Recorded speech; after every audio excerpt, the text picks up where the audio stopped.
નવજીવનમાં આપનું સ્વાગત છે. આજે અમે એક વિશેષ સ્ટોરી કરવા જઈ રહ્યા છે. પ્રશાંતભાઈ અને બંકિમભાઈ સાથે છે. આ મવડી રસ્તા પર છે. અમે અત્યારે 12 વાગ્યા છે અને તડકો ખાસો છે.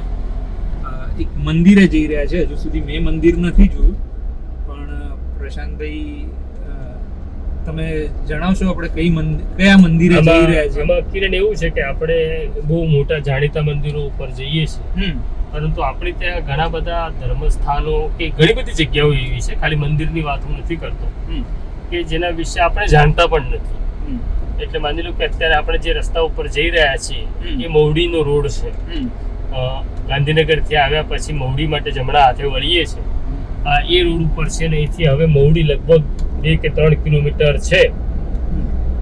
અમે પણ આવી રીતના થોડા મહિના પહેલા, એટલે મને યાદ છે, હું બંકિમ અને મિલન અમે 14મી જાન્યુઆરીના રોજ અહીંયા આવ્યા હતા, અને ત્યારે અચાનક એ મંદિરના બોર્ડ ઉપર બંકિમનું ધ્યાન પડ્યું અને એને કીધું કે આ કયું મંદિર છે. એટલે હું તો મવડી વર્ષોથી આવું છું. જ્યારે શિવાની હતી ત્યારે હું ને શિવાની નિયમિત મહિનામાં એક વખત તો મવડી આવતા હતા, પણ આ પ્રકારે કોઈ મંદિર અહીંયા નજીકમાં છે એવું તો મને ખબર પણ નહોતી. પછી બંકિમની બહુ ઈચ્છા હતી કે આપણે આ મંદિરમાં જવું જોઈએ, પણ એ ક્યાં આવ્યું એ નહોતું ખબર. એટલે અમે મવડીની બહાર નીકળ્યા. આ એક અદ્ભુત દ્રશ્ય છે. મને એવું લાગે છે કે આ પણ બંકિમે બતાડવું જોઈએ કે મવડીના રોડ ઉપર આ પ્રકારના પણ એક સ્થાપત્ય ઊભા થયા છે. ઘણા બધા કબૂતર આની અંદર બેઠા છે. આ ધ્યાન ગુફા છે. અહીંયા ઘણા બધા જૈન મંદિરો આ રસ્તા ઉપર આવેલા છે, અને મવડીનું ઘંટાકર્ણ મહાવીરનું એક બહુ મોટું મહાત્મ્ય છે. માત્ર જૈનો જ આવે છે એવું નથી. ઘંટાકર્ણ મહાવીર માટે એવું કહેવામાં આવે છે કે કળિયુગનો એ જીવતો જાગતો દેવ છે.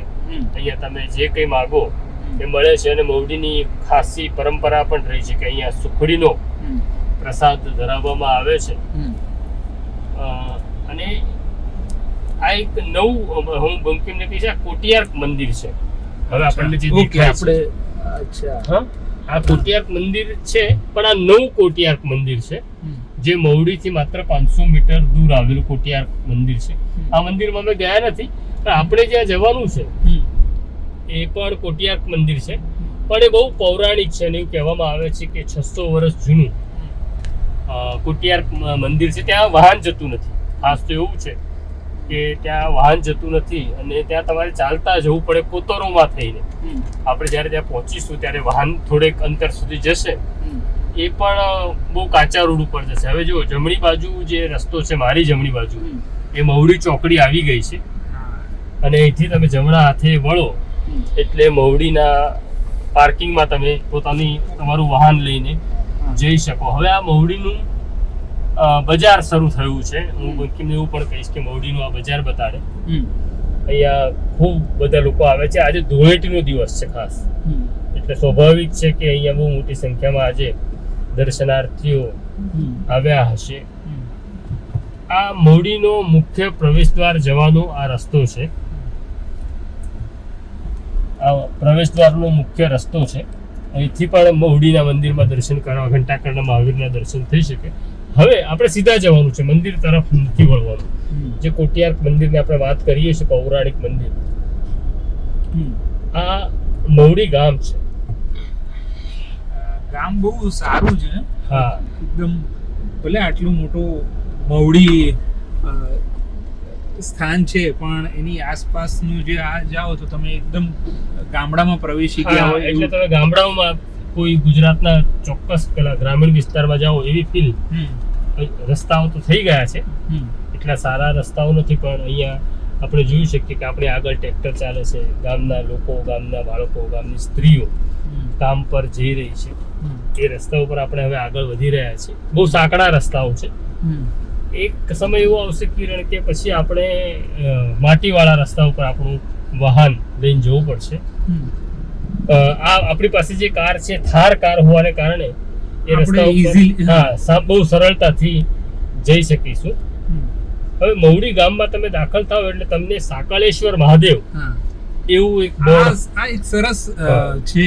આ જો કેવી રીતે આ ધૂળેટી રમી રહ્યા છે ગામના મૌડી ગામના છોકરાઓ. બહુ સરસ ધૂળેટી રમે છે. આ એક આનંદનો વિષય છે કે આ રીતના ધૂળેટી રમી શકાય. પછી આપણે ડાબી બાજુ વળીશું. સાંકળેશ્વર મહાદેવ લખ્યું છે ત્યાંથી.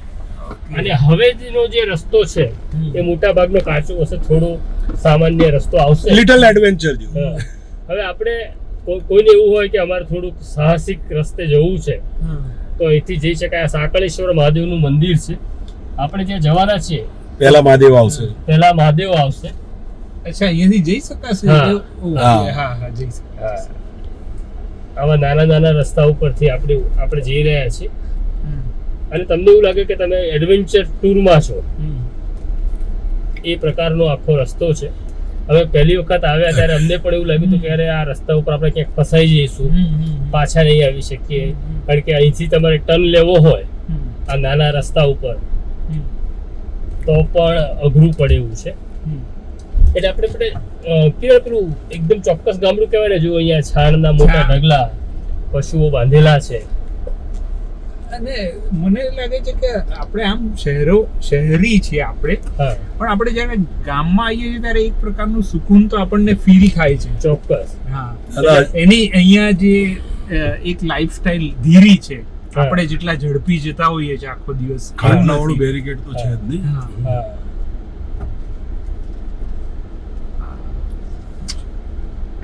બહુ સરસ છે. મહાદેવના મંદિર તરફ જવાનો રસ્તો. પહેલા સાંકળેશ્વર મહાદેવ આવશે અને ત્યાં આપણે વાહન મૂકી દેવું પડશે, કારણ કે બહુ વાહન મૂક્યા પછી પગથિયા ચડવાના છે. પગથિયા પણ આપણે ચડવાના અને પછી ડુંગર ખેડવાના છે. ડુંગર ખેડવાના. કેડીઓ, કિરણ બહુ અગત્યનો છે. હવે તમને એવું લાગશે કે તમે કોઈ જંગલોમાં, કોતરોમાં જઈ રહ્યા છો. કોતરમાંથી આપણે જઈ રહ્યા છીએ. આજુબાજુ પહાડીઓ છે નાની નાની. આ રેતાળ રસ્તો છે.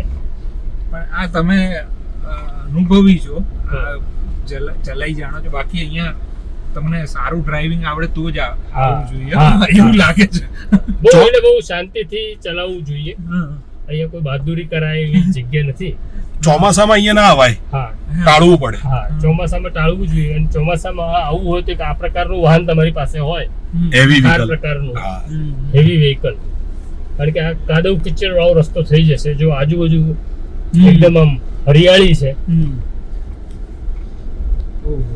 એ રસ્તા ઉપર આપણે આગળ વધી રહ્યા છીએ.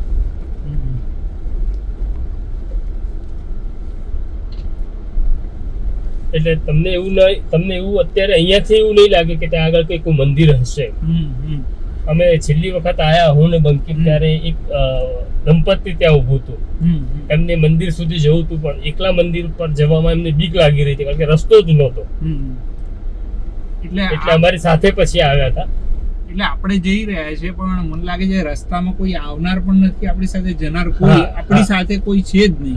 આગળ પાછળ કોઈ વાહન આવતું નથી, કોઈ માણસ આવતો જતો નથી. એવા રસ્તે આપણે આગળ જઈ રહ્યા છીએ. મને આ દ્રશ્ય જોઈને એવું ફીલ થાય છે કે હું ગીરના જંગલોમાં આવી ગયો. કારણ કે જંગલો મને ખૂબ ગમે છે અને મેં અનેક પ્રવાસ કર્યા છે જંગલોના. તો એવું લાગે છે કે આ ગીરના જંગલોમાં આવી ગયો છે. એટલી બધી રેતી છે કે મારે ફર્સ્ટ ગીરની અંદર વાહન લઈ લેવું પડ્યું છે. રેતાળ જગ્યા છે અને આ રેતાળ જગ્યામાં તમારે ફર્સ્ટ સિવાય વાહન તમારું ચડે નહીં એવો આખો વિસ્તાર છે દાદા. હો આયા છે તો ખરા, થોડાક લોકો આવ્યા છે હિંમત કરીને, એવું લાગી રહ્યું છે મને. બરાબર છે, તો કઈ વાંધો નહીં, આપણે પણ હવે ત્યાં પહોંચી ગયા છીએ. કાર લઈને આવ્યા છે. હવે પછીનો જે રસ્તો છે એ ચાલતા જવાનો છે. જે ઓલ્ટો કાર લઈને આવ્યા છે એમની હિંમતને પણ દાદ દેવી પડી છે. હવે પછીની સફર આપણે ચાલતા કરીશું. ચલો પગપાળા. તો જ આ રસ્તાઓની ખબર પડે અને થોડી પ્રેક્ટિસ થાય કે ચાલવું કેટલું જરૂરી છે. હું બહુ ગેપ પાડતો.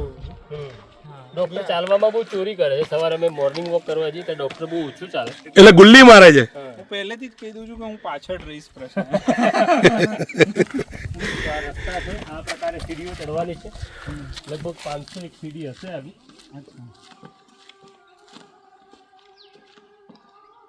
પણ અહીંયા તો આ સીડીઓ બનાવેલી છે એટલે કોઈ બધા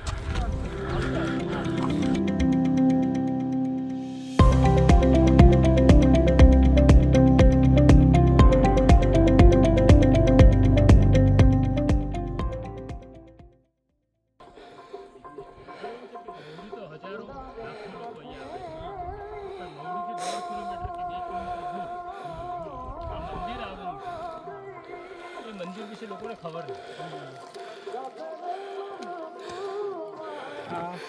આવી ગયું લાગે છે તમે આ મહાદેવ મંદિર છે. સાંકળેશ્વર મહાદેવ.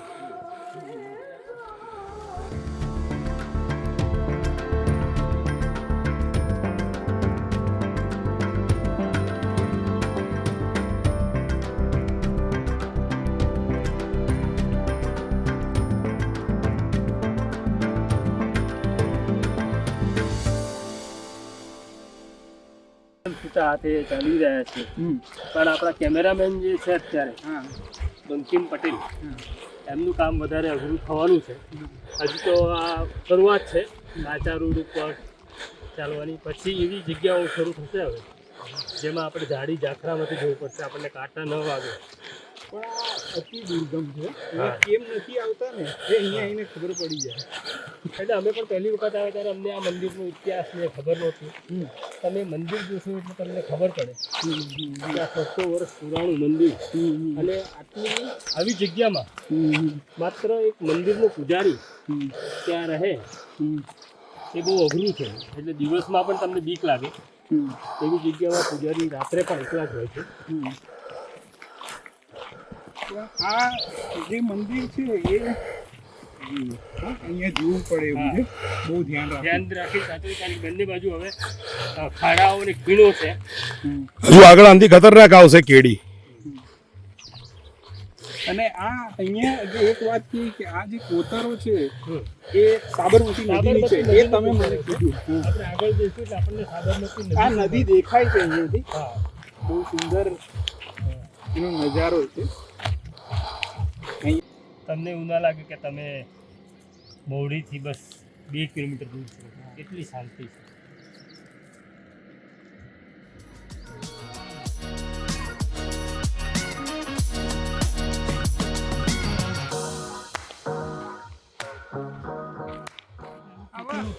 આપણે પસાર થવું અને આ જગ્યા શોધી કાઢવાનું શ્રેય કોઈને આપવું જોઈએ તો બંકિમને આપવું જોઈએ. કારણ કે અમે 14 જાન્યુઆરી આવ્યા ત્યારે શરૂઆતમાં તો રસ્તાઓ જોઈને એવું નક્કી કર્યું રહેવા દો ભાઈ, આ રસ્તે નથી જવું આપણે. બંકિમનો બહુ આગ્રહ હતો પણ ખોવાઈ ગયા ને તો આપણને શોધવાય કોઈ નહીં આવી એવી જગ્યા છે. અહીંયા કોની મદદ પણ ન મળે તમને. એટલે બંકિમભાઈ, હા, તમે જરા એવું કહો કે તમે પહેલી વાર ક્યારે આવ્યા હતા? કે તમે હું ફર્સ્ટ ટાઈમ જ દાદાની સાથે જ્યારે આવ્યા 14 જાન્યુઆરી, હા ત્યારે જ એ બોર્ડ જોયું કોટિયાર્ક મંદિરનું, અને ત્યારથી ઉત્કંઠા જાગી કે આ કયું મંદિર છે, ક્યાં છે. એટલે છેલ્લે ગૂગલ બાબાનો પણ સહારો લીધો. ગૂગલ બાબા કેડી વાળો રસ્તો ના બતાવી શકે. ના બતાવી શકે.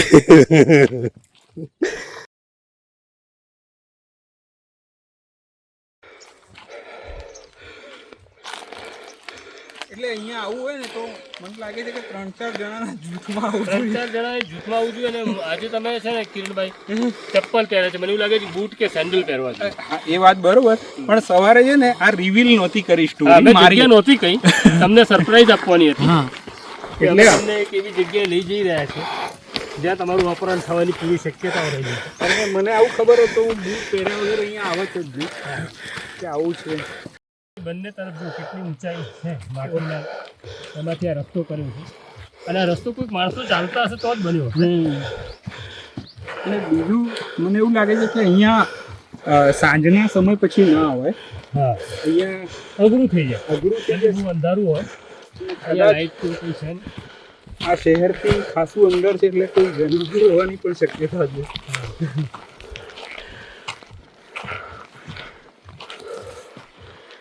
कठिन मार्ग है ये.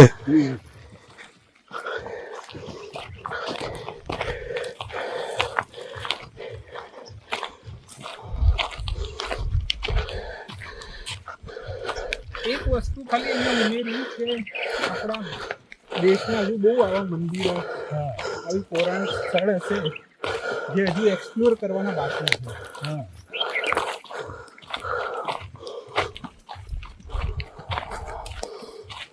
એટલે કિરણ કોઈ છે ને માની લો કે ઈશ્વરમાં ન માનશે તો એના માટે પણ આ એડવેન્ચર ટૂર જેવું.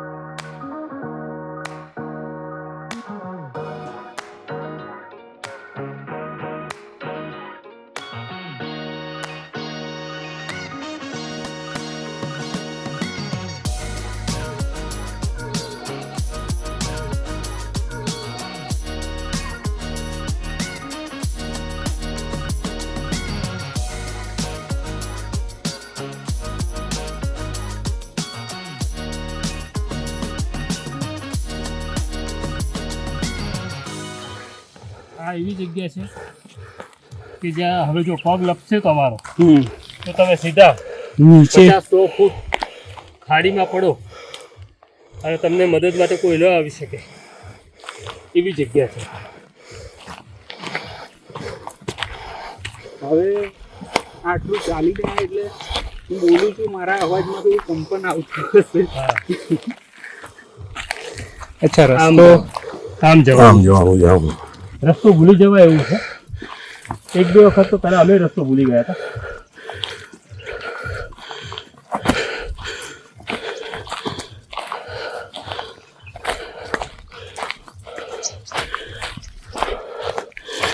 સાબરમતીના વિશાળ પટ સુધી આપણે પહોંચી ગયા છીએ. હવે છે ને અહીંયા સાબરમતી નદી આવી ગઈ. આ તરફ આવી જાઓ ને ઉપર દાદા. હા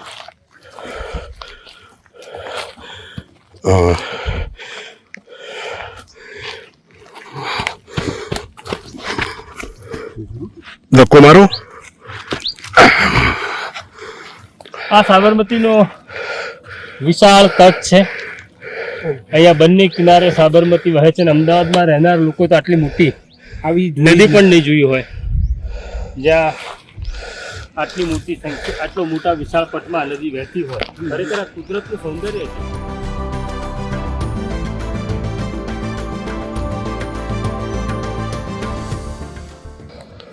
એટલે આ વિશાળ પટ છે નદીનો સાબરમતીનો જે ભરેલો છે.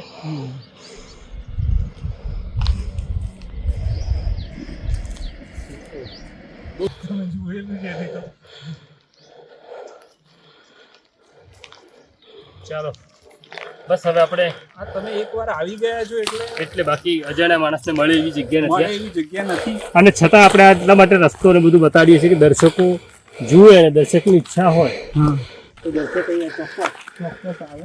આવી જગ્યા માણસ કરતા મોટા થોર છે સામાન્ય રીતે શહેરોમાં આવા થોર જોવા નથી મળતા. હવે તો જોવા જ નથી મળતા. મંદિરથી 100 મીટર દૂર છે.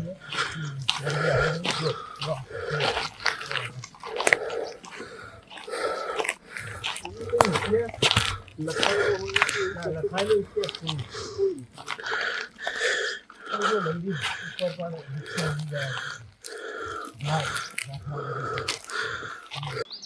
થઈ ગયું જમવાનું. બસ દર્શન આવ્યા ભગવાનના.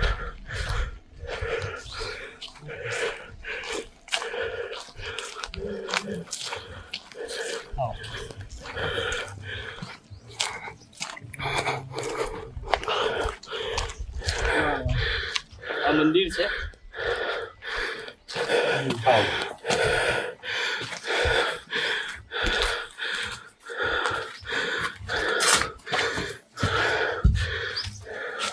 મંદિરને તાળું મારેલું છે. આપણે પૂજારીને કેવું પડશે. તાળું છે. હાજી આગળના લેખ લખાઈ ગયો પડ્યો બહુ કરીએ. હા આગળના લેખ લખાયા છે. તમે પણ આવ્યા અહીંયા સેવા કરો છો ભગવાનની અને અમને પણ ભગવાન બોલાવે છે.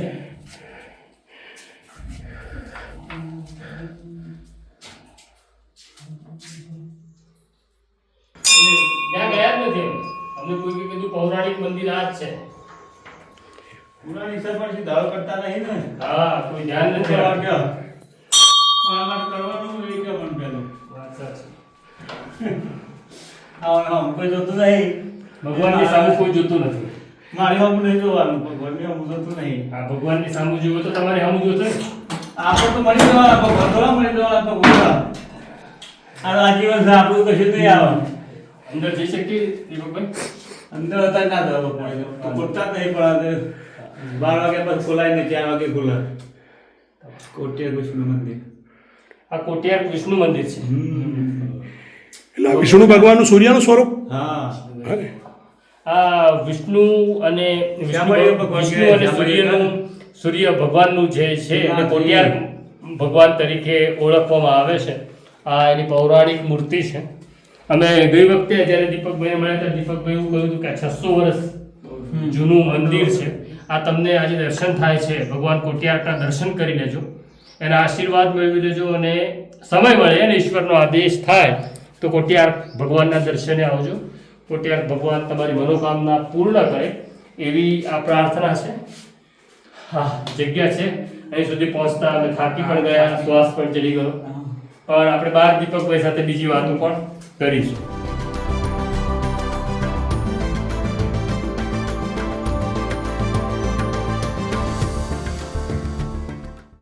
પથ્થર બથ્થર નહીં જરૂર, પથ્થર એ ભગવાન છે, પથ્થર છે. નહીં, આ પથ્થર અહીંથી જ મળ્યો. ઉલ્લેખ લખેલો છે, કોઈનું વાંચાતો નહીં, ઉર્દુ ભાષામાં છે ભગવાન.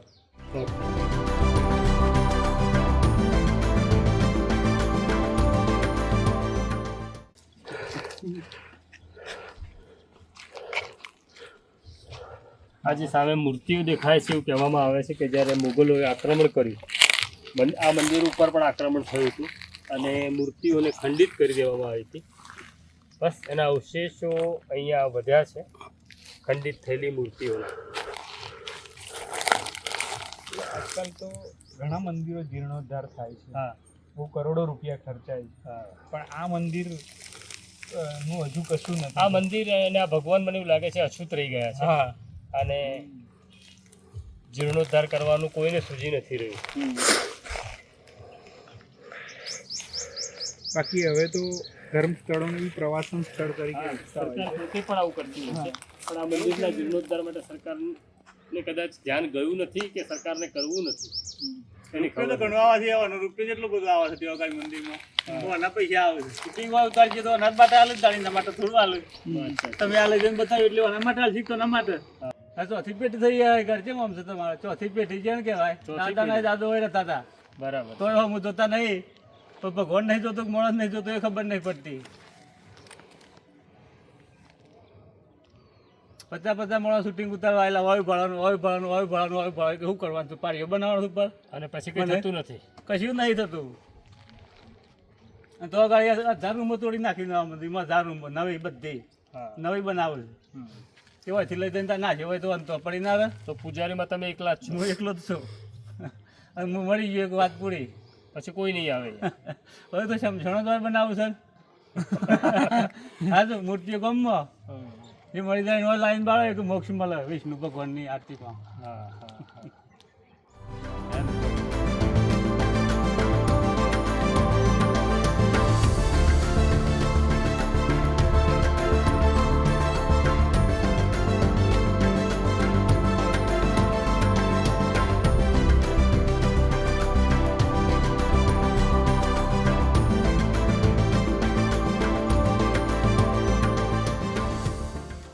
આપણે આ મંદિરના દર્શન કરીને નીકળ્યા. અહીંયા પૂજારી છે દીપકભાઈ, બહુ નારાજ હતા. એમની નારાજગી એવી છે કે આ મંદિર વૈષ્ણવ સંપ્રદાયના નીચે આવે છે. અહીંના જે ટ્રસ્ટીઓ છે એમણે એક નવું મંદિર મહુડીની અંદર બનાવી દીધું, પણ આ જે પૌરાણિક મંદિર છે હવે એની સંભાળ રાખવાની એની તસવીર એ લોકો રહેતા નથી. એ પૂજારી જે તૂટેલા ઘરમાં રહે છે, ત્યાં વરસાદ પુષ્કળ થઈ રહ્યો છે અને પાણી છત ઉપરથી પડે છે. પૂજારીની નારાજગી બહુ હતી, પૂજારી ગુસ્સામાં પણ હતા.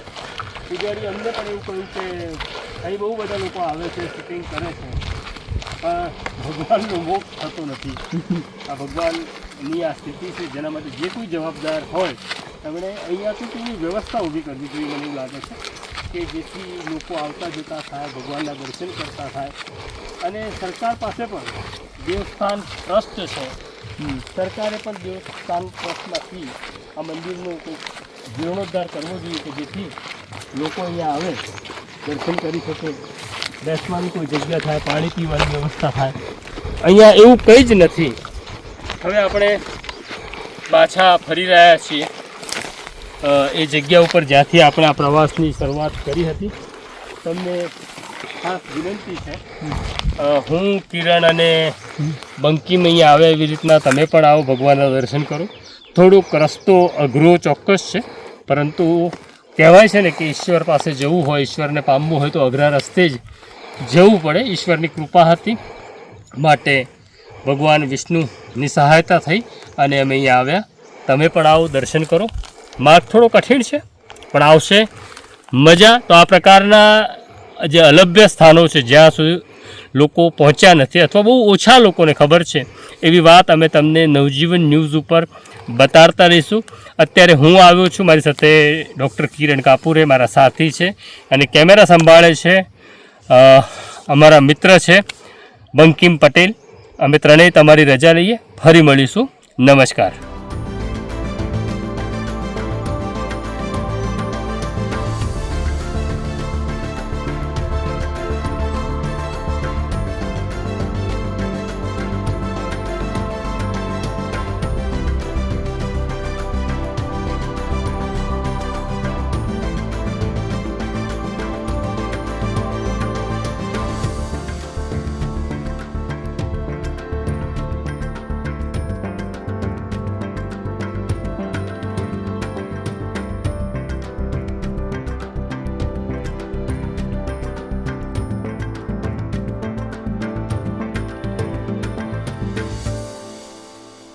વૈષ્ણવજન તો તેને કહીએ જે